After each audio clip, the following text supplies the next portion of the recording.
ਸਤਿ ਸ਼੍ਰੀ ਅਕਾਲ ਸਾਰੇ ਦੋਸਤਾਂ ਨੂੰ। ਸਪੇਨ ਦੇ ਸ਼ਹਿਰ ਬੈਨੀਦੋਰਨ ਤੋਂ ਬੰਟੀ। ਦੋਸਤੋ ਅੱਜ ਤੋਂ 1.5 ਸਾਲ ਪਹਿਲਾਂ ਮੈਂ ਇੱਕ ਵੀਡੀਓ ਪਾਈ ਸੀ। ਮੇਰਾ ਵੀਰ ਮੇਰੇ ਕੋਲ ਇੱਕ ਆਇਆ ਸੀਗਾ, ਉਸ ਵੇਲੇ ਉਹ ਪੜ੍ਹਾਈ ਕਰਦਾ ਸੀਗਾ ਪਾਇਲਟ ਬਣਨੇ ਦੀ, ਤੇ ਅੱਜ ਉਹ 1.5 ਸਾਲ ਬਾਅਦ ਮੇਰੇ ਕੋਲ ਆਇਆ ਪਾਇਲਟ ਬਣ ਕੇ। ਤੇ ਪਹਿਲਾਂ ਤਾਂ ਸਾਡੇ ਵੱਲੋਂ ਬਹੁਤ-ਬਹੁਤ ਉਹਨੂੰ ਮੁਬਾਰਕਾਂ। ਔਰ ਦੂਸਰੀ ਗੱਲ, ਨਾਲ ਮੈਂ ਉਹਦੀਆਂ ਵੀਡੀਓ ਲਾਵਾਂਗਾ ਜਹਾਜ਼ ਚੜ੍ਹਦੇ ਦੀਆਂ, ਜਹਾਜ਼ ਲਾਉਂਦੇ ਦੀਆਂ, ਜਹਾਜ਼ ਚਲਾਉਂਦੇ ਦੀਆਂ। ਔਰ ਉਹ ਜਦੋਂ ਜਹਾਜ਼ ਉੱਪਰ ਚਲਾ ਰਿਹਾ 38,000 ਫੁੱਟ ਤੇ ਉਹਦੇ ਕੋਲ ਦੀ ਹੋਰ ਜਹਾਜ਼ ਲੰਘਦੇ ਜਿਹੜੇ ਆ, ਉਹ ਸਾਰੇ ਤੁਹਾਨੂੰ ਅੱਜ ਸੋਹਣੇ ਜਿਹੜੀਆਂ ਵੀਡੀਓ ਦੇ ਨਾਲ ਉਹ ਜਿਹੜੇ ਕਲਿੱਪ ਦਿਖਾਵਾਂਗਾ। ਔਰ ਨਾਲ ਆਪਾਂ ਉਹਨਾਂ ਗੱਲ ਕਰਦੇ ਆ ਪਾਇਲਟ ਬਣਨ ਵਾਸਤੇ ਸਟਾਰਟਿੰਗ ਕਿੰਨੀ ਪੜ੍ਹਾਈ ਚਾਹੀਦੀ ਆ, ਔਰ ਉਹਨੇ ਸਪੇਨ ਆ ਕੇ ਪੜ੍ਹਾਈ ਕੀਤੀ ਆ ਜਾਂ ਇੰਡੀਆ ਜੇ ਕਰਨੀ ਹੋਵੇ ਤਾਂ ਕਿੱਥੇ ਕਰੇ। ਸਾਰੀਆਂ ਗੱਲਾਂ ਉਹਨਾਂ ਪੁੱਛਦੇ ਆ। ਮੇਰਾ ਵੀਰ ਆਇਆ ਮੇਰੇ ਕੋਲ, ਜਦੋਂ ਮੇਰਾ ਦੋਸਤ ਸੀਗਾ ਉਸ ਵੇਲੇ ਇਹ ਸਟੂਡੈਂਟ ਆਇਆ ਸੀ, ਅੱਜ ਇਹ ਆਇਆ ਕੈਪਟਨ ਬਣ ਕੇ। ਤੇ ਪਹਿਲਾਂ ਤਾਂ ਸਾਡੇ ਵੱਲੋਂ ਕੈਪਟਨ ਸਾਹਿਬ ਬਹੁਤ-ਬਹੁਤ ਮੁਬਾਰਕਾਂ ਕੈਪਟਨ ਬਣਨ ਦੀਆਂ। ਇਹ ਸਾਡਾ ਆਰਵ ਵੀਰ ਜਿਹੜਾ ਕੈਪਟਨ ਬਣ ਕੇ ਆਇਆ। ਹੁਣ ਅਸੀਂ ਆਰਵ ਨਾਲ ਗੱਲ ਕਰਦੇ ਹਾਂ। ਆਰਵ ਸਾਹਿਬ ਕੀ ਹਾਲ ਹੈ? ਬਸ ਠੀਕ ਹੈ ਜੀ। ਪਹਿਲਾਂ ਤਾਂ ਮੁਬਾਰਕਾਂ ਬਹੁਤ-ਬਹੁਤ। ਥੈਂਕ ਯੂ ਜੀ, ਥੈਂਕ ਯੂ। ਆਰਵ ਯਾਦ ਆ ਕਿ 1.5 ਸਾਲ ਪਹਿਲਾਂ ਵੀਡੀਓ ਬਣਾਈ ਸੀ ਆਪਾਂ? ਹਾਂਜੀ ਹਾਂਜੀ ਬਿਲਕੁਲ ਯਾਰ। ਵੈਸੇ ਹਾਸਾ ਆ ਰਿਹਾ ਕਿ ਖੁਸ਼ ਆ? ਅੱਛਾ, ਆਰਵ ਦੀ ਇੱਕ ਪ੍ਰੋਬਲਮ, ਇਹਨੂੰ ਹਾਸਾ ਆ ਜਾਂਦਾ ਜਲਦੀ। ਅੱਛਾ ਆਰਵ, ਪਹਿਲਾਂ ਤਾਂ ਇਹ ਦੱਸੀਏ, ਨਾਲ ਆਪਾਂ ਵੀਡੀਓ ਤੁਸੀਂ ਦੇਖ ਸਕਦੇ ਆ, ਮੈਂ ਚਲਾਵਾਂਗਾ ਵੀਡੀਓ ਕਿ ਆਰਵ ਜਦੋਂ ਜਹਾਜ਼ ਚਲਾ ਰਿਹਾ ਜਾਂ ਉੱਪਰ ਦੀ ਜਿਹੜੀਆਂ 에ਅਰ ਇਮੀਰੇਟਸ ਜਾਂ 에ਅਰ ਕੈਨੇਡਾ ਲੰਘਦੀਆਂ, ਤੇ ਉਹ ਸਾਰੀਆਂ ਤੁਸੀਂ ਅੱਜ ਦੇਖੋਗੇ ਨਾਲ। ਬਾਕੀ ਆਰਵ ਨਾਲ ਗੱਲਾਂ ਕਰਦੇ ਹਾਂ। आरव कितना रहा पहला एक्सपीरियंस? बहुत बढ़िया जी। हाँ, ठीक है। हाँ जी, अभी 5 से 6 महीने हो चुके हैं। Captain first officer. अच्छा, को पायलट। हाँ जी। अच्छा, कैप्टन ते को पायलट ਦੇ ਵਿੱਚ ਜਦੋਂ ਤੁਸੀਂ ਮੇਨ ਪਾਇਲਟ ਤੇ ਰਹਿਣਾ ਫਿਰ ਤੁਸੀਂ ਕੈਪਟਨ ਚ ਆ ਜਾਣਾ ਹੈ। सीनियर मतलब कैप्टन को माना जाता है, कैप्टन जो इंचार्ज होता है फ्लाइट का। ठीक है। ਤੁਸੀਂ को पायलट ਤੇ हैं? हाँ जी। ठीक है। ਤੇ ਕਰੋ ਫਿਰ ਆਪਣਾ ਕੋਈ ਐਕਸਪੀਰੀਅੰਸ ਸਾਂਝਾ ਵੀ ਕਿੱਦਾਂ ਰਿਹਾ ਹੁਣ ਤੱਕ ਦਾ ਸਫ਼ਰ जहाज चलाने का, पढ़ाई का। जी, तो लास्ट वीडियो के बाद से मतलब तब जब लास्ट वीडियो बनाई थी लाइसेंस तो खत्म हो चुका था तब, बट उसके बाद फिर जॉब का जो प्रोसेस था वो शुरू हुआ था जनवरी से। जनवरी स्टार्ट किया 25 में। हाँ जी, तो उसके लिए पहले बार्सिलोना में ट्रेनिंग थी। हाँ, बार्सिलोना तो जी। तो मैं ये बोल रहा था कि जनवरी से ये प्रोसेस स्टार्ट हुआ था जॉब का। हाँ। तो उससे पहले हमें, जैसे आपने एक बार लाइसेंस ले लिया पायलट का, हाँ। तो बड़े एयरक्राफ्ट पे जाने के लिए आपकी स्पेशल ट्रेनिंग होती है। अच्छा। तो रिक्वायरमेंट ये है कि आपको लाइसेंस चाहिए और आपको मेडिकल चाहिए, सर्टिफिकेट। हाँ। उसके लिए मतलब आपको फिट टू फ्लाई होना चाहिए इंसान। हाँ। और जनवरी में बार्सिलोना में 2 महीने की ट्रेनिंग थी। एक्चुअली 45 डेज की, 45 दिन की ट्रेनिंग। और उसके बाद हमारी ग्राउंड ट्रेनिंग हुई थी, क्योंकि मेरी जो कंपनी है वो क्रोएशिया की कंपनी है, जाग्रेब में हमारा हेडक्वार्टर है। तो वहाँ पे फिर 15 से 20 दिन की ट्रेनिंग। ओके, ਉਹ 15-20 ਦਿਨ ਦੀ ਟ੍ਰੇਨਿੰਗ ਤੋਂ ਬਾਅਦ ਫਿਰ ਤੁਸੀਂ ਆਪਣੀ ਜਿਹੜੀ ਸਰਵਿਸ ਤੇ ਚੱਲ ਗਏ अप्रैल से। हाँ। ਅਪ੍ਰੈਲ। ਅੱਛਾ, ਫਿਰ ਜਿਹੜੀ ਪਹਿਲੀ ਫਲਾਈਟ ਐਕਸਪੀਰੀਅੰਸ ਕਿੱਥੇ ਦਾ ਸੀ, ਕਿੱਦਾਂ ਰਿਹਾ ਜਦੋਂ ਜਹਾਜ਼ ਲੈਂਡ ਕੀਤਾ, ਚਾੜਿਆ ਜਾਂ ਉੱਪਰ ਸੀਗੇ, ਉਸ ਵੇਲੇ ਕੀ मतलब दिमाग च आया कि पीछे इन्हें पैसेंजर बैठे आ, मैं जहाज चला रहा? तो बात ऐसी है कि मतलब फ्लाइट से पहले वाली फीलिंग तो मतलब ये कि फर्स्ट जॉब, जैसे कोई भी काम हो, चाहे वो फ्लाइंग का हो या कोई बैंक में जॉब हो, पहला दिन तो ऐसे ही होता है। मतलब इंसान थोड़ा ज्यादा सोचता है, कॉन्शियस है।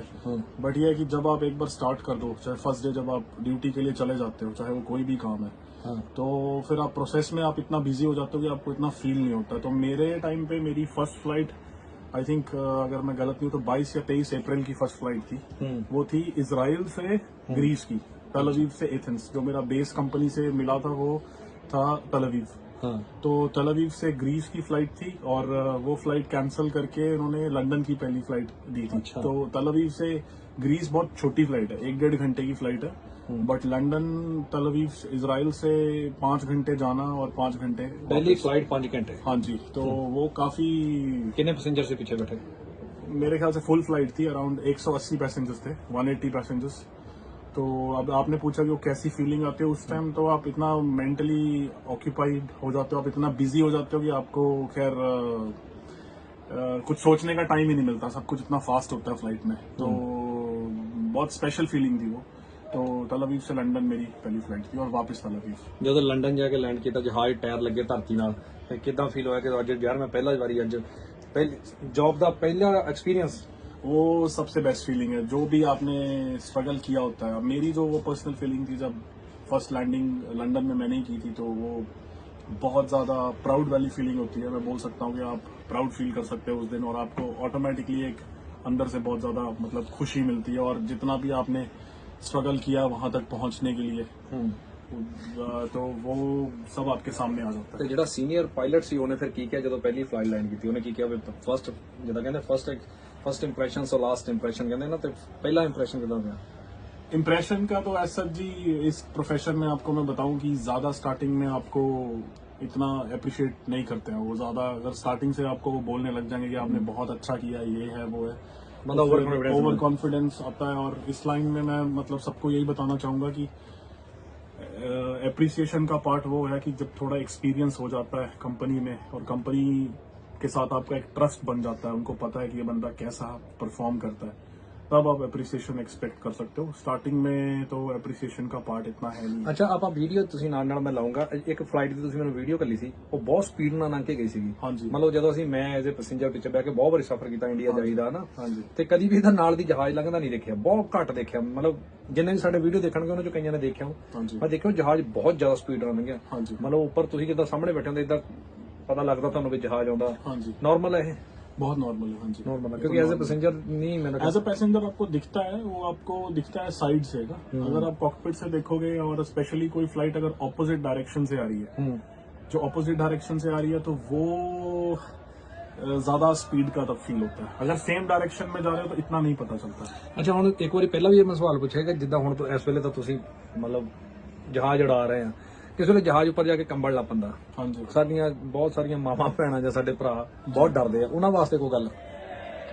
मैं यही बोलना चाहूंगा कि ये बिल्कुल नॉर्मल प्रोसेस है, इसमें डरने वाली बिल्कुल बात नहीं है जी। ये मतलब आप मानो कि आप 10 में से 10 फ्लाइट्स में ये चीज होती है, तो ऐसा नहीं है कि वहां पे कुछ स्पेशल हो रहा है। बट हाँ, मैं एक चीज की रिक्वेस्ट करूंगा, लोग समझते नहीं है ये बात को कि सीट बेल्ट साइन अगर ऑफ हो गया तो लोग फिर भी सीट बेल्ट का मतलब नहीं पहनते हैं। इसका मतलब ये नहीं कि सीट बेल्ट साइन बंद हो गया तो आप सीट बेल्ट मत उतार लो पहनो। उसी को। हाँ, क्योंकि कभी कभी ऐसा होता है, जरूरी नहीं है कि जो प्रोसेस आप बोल रहे हैं कि जहाज हिलता है उसको हम टर्बुलेंस बोलते हैं। तो आपकी सेफ्टी के लिए ये बहुत जरूरी चीज है, क्योंकि हम भी एज अ पायलट कॉकपिट में जब होते हैं, जितनी देर हम सीट पे बैठे हैं सीट बेल्ट लगी रहती है।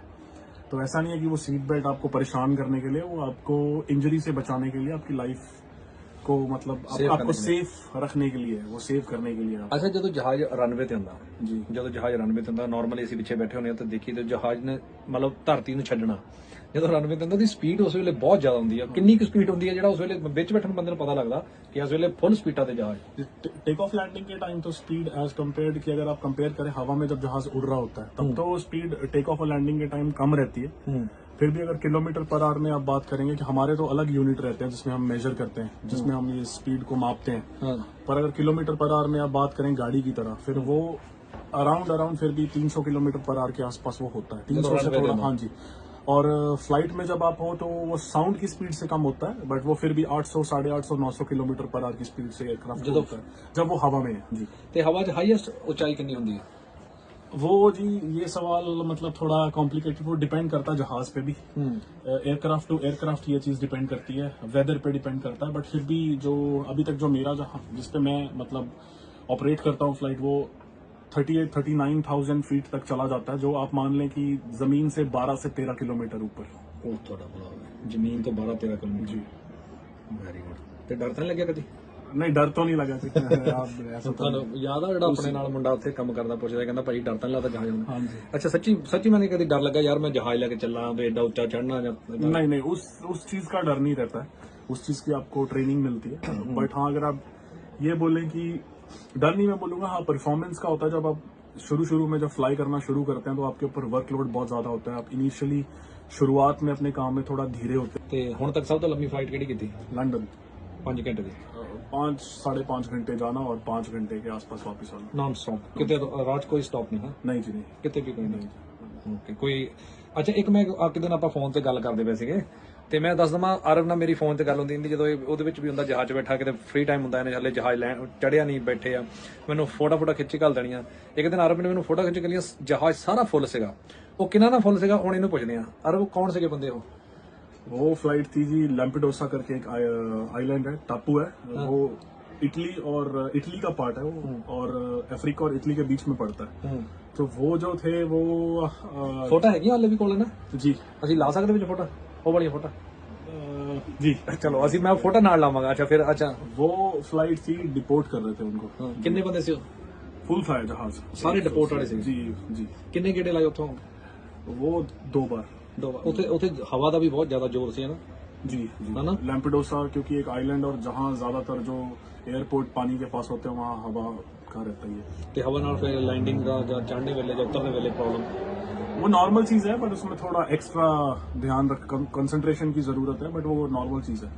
ਅੱਛਾ ਜਦੋਂ ਜਹਾਜ਼ ਧਰਤੀ ਨਾਲ ਥੱਲੇ ਲੱਗਦਾ ਮੰਨ ਕੇ ਚਲੋ, ਜਦੋਂ ਜਹਾਜ਼ ਲੱਗੇ ਮਤਲਬ ਹੁਣ ਉਹ ਆ ਗਿਆ ਜੀ ਦਿੱਲੀ 에ਅਰਪੋਰਟ ਤੇ ਉਤਰਨ ਲੱਗੇ ਆਪਾਂ ਮੰਨ ਕੇ ਚਲੋ, ਉਸ ਵੇਲੇ ਫਿਰ ਦੋਨੇ ਪਾਇਲਟਾਂ ਕੋਲ ਕੰਟਰੋਲ ਹੁੰਦਾ ਜਾਂ ਇੱਕ ਪਾਇਲਟ ਤੋਂ ਕੰਟਰੋਲ ਹੁੰਦਾ ਜਾਂ ਸੀਨੀਅਰ पायलट तो या जूनियर तो? नहीं जी नहीं, वो उसमें ये चीज है, आप माने कि फ्लाइट में जो ड्यूटी होती है वो डिवाइड की जाती है। कंट्रोल की बात करें तो एक टाइम पे एक ही पायलट कंट्रोल कर सकता है जहाज को, आप सेम टाइम पे जहाज को 2 इंसान कंट्रोल नहीं कर सकते। ਅੱਛਾ ਦੂਸਰੀ ਗੱਲ ਇਹ ਕਿ ਕਿਸ ਵੇਲੇ ਕਹਿੰਦੇ ਜੀ ਇਸ ਵੇਲੇ ਜਿਹੜਾ ਜਹਾਜ਼ ਆ ਉਹ ਇਸ ਵੇਲੇ ਨਾ ਉਹ ਇਸ ਪਾਇਲਟ ਕੋ ਨਾ ਉਸ ਪਾਇਲਟ ਕੋ, ਇਸ ਵੇਲੇ ਜਿਹੜਾ ਉਹ ਸਿਰਫ ਜਹਾਜ਼ ਆਟੋ ਪਾਇਲਟ ਤੇ ਆ जी। ਤੇ ਉਹ ਉਹਦੇ ਵਿੱਚ ਕੀ ਹੁੰਦਾ ਆਟੋ ਪਾਇਲਟ ਤੇ ਮਤਲਬ? ऑटो पायलट बनाया गया है आपका वर्कलोड को कम करने के लिए, बट उसमें ये है कि जैसे आप टेक ऑफ करते हैं तो ऑटो पायलट का थोड़ा सा मैं टेक्निकल जाना चाहूंगा इसमें। ऑटो पायलट को ऑन करने का जो क्राइटेरिया होता है वो टेक ऑफ के बाद 100 फीट पे आके और 5 सेकंड के बाद आप ऑन कर सकते हैं। उससे पहले ऑन करेंगे तो वो होगा नहीं, बट इतनी स्पीड पे 100 फीट कुछ भी नहीं है और 5 सेकंड भी मतलब आप टेक ऑफ के बाद ही ऑटो पायलट ऑन कर सकते हैं। और अगर आपको जहाज को मैनुअली उड़ाना तो आपको अपने साथ वाले पायलट को पहले बताना पड़ता है कि मैं टेक ऑफ के बाद ऑटो पायलट ऑन नहीं करूंगा। और ऑटो पायलट आपका बेसिकली ये होता है कि काम कम करने के लिए होता है, मतलब आपको कंट्रोल नहीं करना पड़ेगा बट आपको चीजें मॉनिटर करनी पड़ेगी। ਲੇਕਿन ਤੁਹਾਨੂੰ ਰਹਿਣਾ ਤਾਂ ਸੀਟ ਤੇ ਪੈਣਾ ਨਾ, बिल्कुल जी बिल्कुल। ਇਹ ਤਾਂ ਨਹੀਂ ਵੀ ਸੀਟ ਛੱਡ ਕੇ ਚੱਲ ਜਾਓ। क्योंकि ऑटो पायलट कभी ऐसा होता है जैसे आपने पहले पूछा कि वो जहाज हिलता है, टर्बुलेंस अगर बहुत ज्यादा हो जाए तो ऑटो पायलट अपने आप ही डिस्कनेक्ट डिस्कनेक्ट होके तो वो मैनुअल हो जाएगा, जी, मैनुअल आपको करना ਪੜੇਗਾ। ਤੇ ਇਹ ਸੀ ਸਾਡੇ ਆਰਿਫ ਭਾਈ।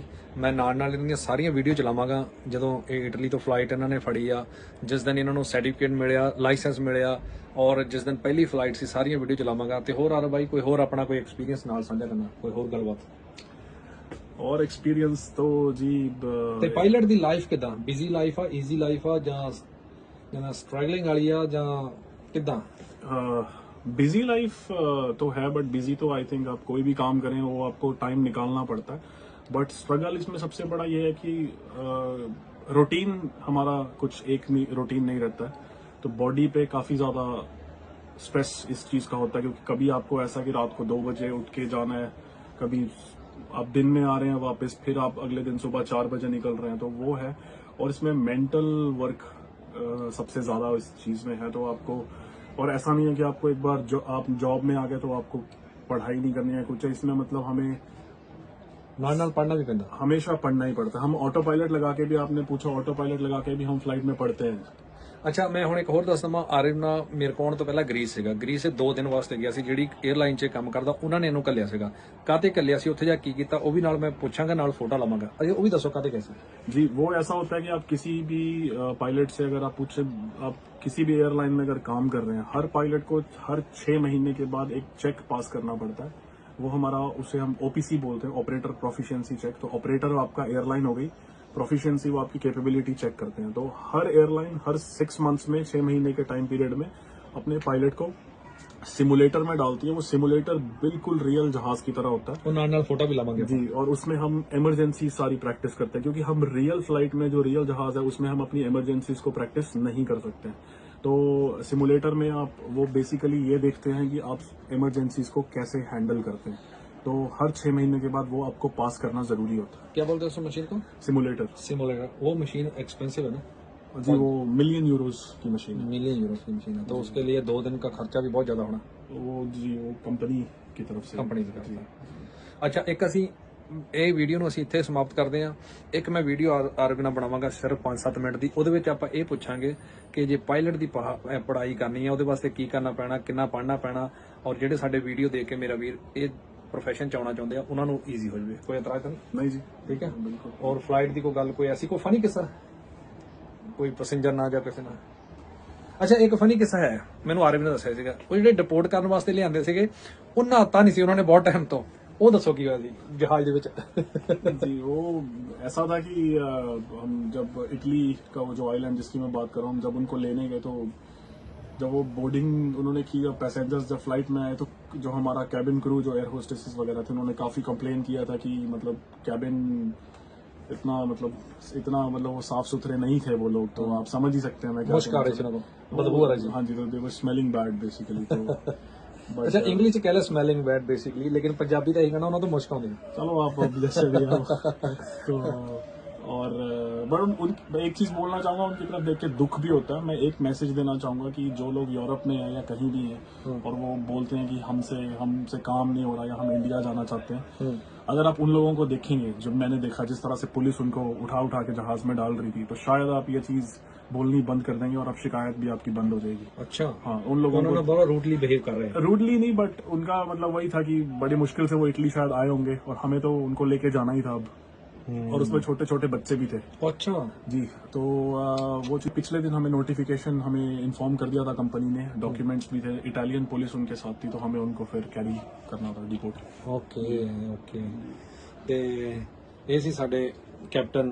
ਮੈਂ ਇਹ ਤਾਂ ਮੈਨੂੰ ਕੈਪਟਨ ਨਹੀਂ ਕਹਿ ਰਿਹਾ, ਕਹਿੰਦਾ ਮੇਰੇ ਹਾਲੇ ਸੀਨੀਅਰ ਪਾਇਲਟ ਆ ਮੇਰੇ ਤੋਂ, ਲੇਕਿਨ ਮੇਰੇ ਲਈ ਮੈਂ ਨਾਮ ਅੱਜ ਵੀ ਕੈਪਟਨ ਆਰਿਫ ਲਿਖਿਆ ਆ। ਇਹ ਸੀ ਸਾਡੇ ਆਰਬ ਬ੍ਰਦਰ ਤੇ ਜਿਹੜੇ ਪਾਇਲਟ ਬਣ ਕੇ ਸਾਡੇ ਕੋਲ ਆਏ ਆ। ਨਾਲ ਤੁਸੀਂ ਸਾਰੀਆਂ ਵੀਡੀਓ ਵੀ ਦੇਖੀਆਂ ਹੋਣੀਆਂ। ਹੁਣ ਅਸੀਂ ਗੱਲ ਕਰਾਂਗੇ 2-4 ਮਿੰਟ ਦੀ ਅਗਲੀ ਵੀਡੀਓ ਬਣਾਵਾਂਗੇ, ਜਿਹਦੇ ਵਿੱਚ ਆਰਿਫ ਸਿਰਫ ਇਹ ਇਨਫੋਰਮੇਸ਼ਨ ਦੇਗਾ ਕਿ ਪਾਇਲਟ ਬਣਨ ਵਾਸਤੇ ਕਿਹੜੀ ਸਟੱਡੀ ਕਰਨੀ ਪੈਣੀ ਹੈ, ਕਿੰਨੀ ਕਲਾਸ ਤੋਂ ਬਾਅਦ ਤੁਸੀਂ ਇਹ ਸਟੱਡੀ ਤੁਸੀਂ ਕਰ ਸਕਦੇ ਹੋ, ਔਰ ਇੰਡੀਆ 'ਚ ਕਿੱਥੇ ਕਰ ਸਕਦੇ ਆ, ਜਾਂ ਇੰਡੀਆ 'ਚ ਈਜ਼ੀ ਨਹੀਂ ਹੈ ਜਾਂ ਮਹਿੰਗੀ ਹੈ, ਬਾਹਰ ਕਿੱਥੇ ਕਰ ਸਕਦੇ ਆ, ਕਿ ਕਿਹੜੇ ਮੁਲਕ 'ਚ ਸਸਤੀ ਆ। ਉਹ ਸਾਰੀ ਗੱਲਬਾਤ ਹੁਣ ਅਸੀਂ ਆਰਾਮ ਨਾਲ ਅਗਲੀ ਵੀਡੀਓ ਕਰਾਂਗੇ। ਵੀਡੀਓ ਸ਼ੇਅਰ ਲੱਗੀ ਤਾਂ ਵੀਡੀਓ ਸੋਹਣੀ ਲੱਗੀ ਤਾਂ ਸ਼ੇਅਰ ਕਰਿਓ, ਲਾਈਕ ਕਰਿਓ, ਜੇ ਸਾਡੇ ਨਾਲ YouTube ਤੇ ਤਾਂ ਸਬਸਕ੍ਰਾਈਬ ਕਰਿਓ। ਸਤਿ ਸ਼੍ਰੀ ਅਕਾਲ।